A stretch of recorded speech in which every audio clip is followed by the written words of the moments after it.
Welcome back to Yashahime Half Demon Princess in a Review, episode number 7.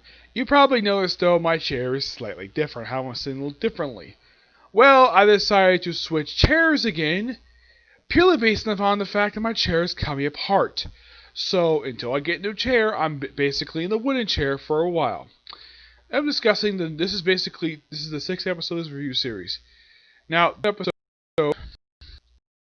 is called Meeting an Apple. And this episode technically leads the events of the pilot episode. Thing starts off basically with Yasna, with Toi, Toa, Setsuna, Kohaku, and Kohaku's nephew, along with some demons, slayers, killing a demon. Of course, Toa basically being more adept, and looking for sentient demons. Of course, doing a good job. And they go back to the village, where apparently Toa is staying with Kaede. It's like we're still missing some stuff here. I'm not sure why in the world the series has been doing this for. Somehow, some way that she's staying with Kaede for reasons. And basically shows up her, and then we have Setsuna basically playing the violin, which apparently puts Toa to sleep. She wakes up next day. Apparently, Setsuna has already gone off for more demon slaying. So Toa's like, okay, I'm gonna look for a demon butterfly, go to the mountains. But apparently, she gets lost because she was given inaccurate maps.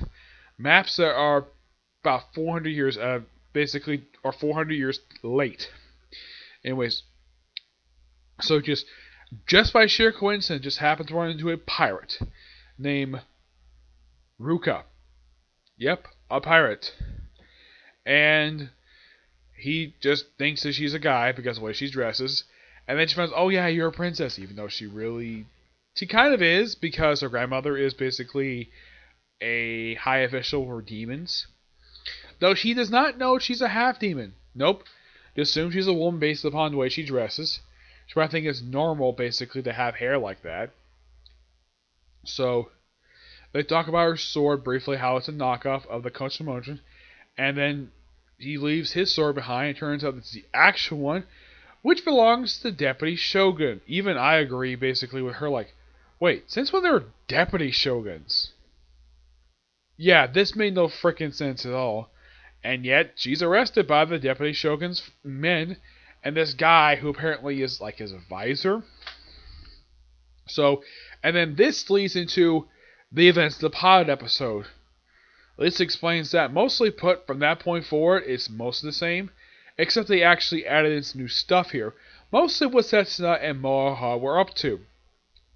Basically, they finished the demon mission, and they're looking for a particular demon, and of course, the Shippo stand-in, still don't know where the heck Shippo is in the series, takes them directly to Moha, basically Bowser's force. Oh yeah, and Moha easily figures out, though, that the advisor is a apparition. Oh yeah, basically his true form is a four-eyed owl. Yep. He gets spooked off, takes back the bicycle, which apparently does not belong in this era. Presumably this belongs to Gomi. I like the fact the guy mentioned the events of the original Inuyasha series. I thought that was really cool. The fact mentioned Bonir as well. Awesome. Basically the same type of dialogue they had back in the episode. And of course, she takes not only the bicycle, but also the book that was brought with her to the past. And that's it. That's the episode. Mostly put, you can kind of say the last 5 minutes of this episode is mostly stock footage from the pilot episode. It's the only additions they made is most of the episode up until they get to the very end. What looks like though next week we're following it more into the Dream Butterfly. No more Monster of the Week type of stuff. So at least they're following the series forward. After the last couple episodes, they didn't really progress the series forward very much. Excuse me, but all in all, this was actually a pretty good episode.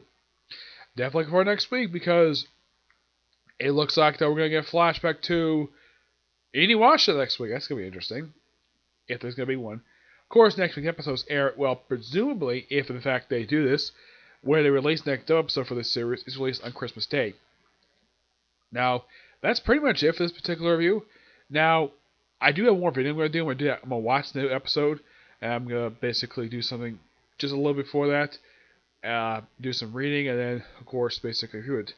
Next, I'm gonna do is review of newest episode of Is It Wrong to Trick Up Girls in a Dungeon? Where it's the season finale of season 3. Yep, quite short season, mind you. Yeah, but you get my thoughts on that soon, if I got time to do it tonight. Okay, see you next video. Bye.